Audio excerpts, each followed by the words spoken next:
జై శ్రీరామ్. 2019 ఫిబ్రవరి 14 జరిగినటువంటి కార్యక్రమం నిరసనగా, ఎందుకంటే మన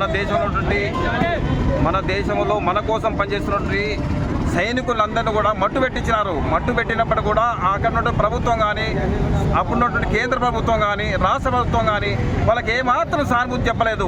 మన దగ్గర విశ్వ హిందూ పరిషత్ బజరంగ దళ వాళ్ళు ప్రతిసారి దేశం కోసం ఎవరు యుద్ధం చేసినప్పటికీ, ఎవరి ప్రాణాలు త్యాగం చేసినప్పటికీ వాళ్ళందరికీ కూడా మనం సానుభూతి చెప్తాం. దేశమే మనకు ముఖ్యం. సమాజంలో దేశం ఉన్నప్పుడు మాత్రమే మనం అందరం ఉండగలుగుతాం. ఓటు బ్యాంకు రాజకీయాలు కాకుండా దయచేసి మనకున్నటువంటి పుల్వామాలో జరిగినటువంటి 42 మందిని చంపుతా కూడా ఇంతవరకు దానికి సరి అయినటువంటి న్యాయం కూడా జరగలేదు.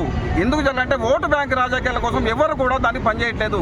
దయచేసి ఏ ప్రభుత్వం ఉన్నప్పటికీ కూడా దేశంలో జరుగుతున్న అన్యాయానికి, అక్రమానికి విశ్వ హిందూ పరిషత్ బజరంగ దళం వ్యతిరేకిస్తుంది. అదే మాదిరిగా హిందూ సమాజం అందరూ కూడా దీన్ని వ్యతిరేకించాలని కోరుకుంటున్నాం.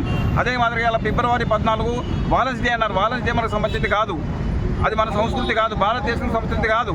ఎందుకంటే ప్రేమికుల దినోత్సవం మనకు లేదు. మనం మాతృదేవవా, పితృదేవవా, ఆచార్య దేవవా, అతిథి దేవవా అని మాత్రమే అన్నాం. కానీ ప్రేమికుల దినోత్సవం, ముద్ర దినోత్సవం ఇవి మన దగ్గర లేవు.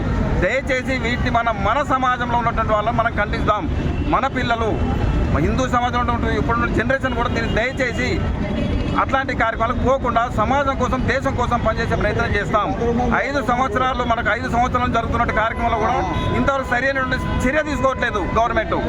ఏ గవర్నమెంట్ ఉన్నప్పటికీ సమాజంలో పనిచేస్తున్నటువంటి కార్యకర్తలకి ఉపయోగపడాలి, దేశంలో పనిచేస్తున్నటువంటి సైనికులకు ఉపయోగపడాలి.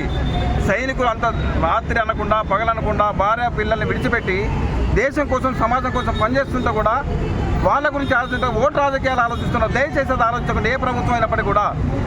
ఇప్పుడు మన దగ్గరికి మిగతా వాళ్ళు వచ్చారు పాపం, మన రిటైర్డ్ ఆర్మీ వాళ్ళు వీళ్ళందరికీ వచ్చారు మన కొరకి. వాళ్ళకి ఇప్పుడు అయిపోయింది, రిటైర్డ్ అయిన ఇప్పుడు మనం రిటైర్డ్ వాళ్ళని చూస్తున్నాం కదా, ఇంట్లో పడుకుంటున్నారు. సమాజం కోసం పనిచేసే వాళ్ళ తపన వాళ్ళకున్నంత మిగతా వాళ్ళకు ఉండదు. ఆర్మీ వాళ్ళకి ఎందుకు సమాజం మీద ప్రేమ, దేశం మీద ప్రేమ వాళ్ళకు ఉండదు. ఇక్కడ ఏం చేశారు? ఇప్పుడు శ్రద్ధాంజలి మనం విశ్వ హిందూ పరిషత్ బజరంగ దళ ద్వారా శ్రద్ధాంజలి ఘటిస్తున్నాం. వీళ్ళకి 42 మంది చనిపోయినటువంటి పుల్వామాలో చనిపోయిన సైనికులకి శ్రద్ధాంజలి ఘటిస్తున్నాం. ఆదిమూలం విద్యాసాగర్, జిల్లా కార్యదర్శి, విశ్వ హిందూ పరిషత్. జై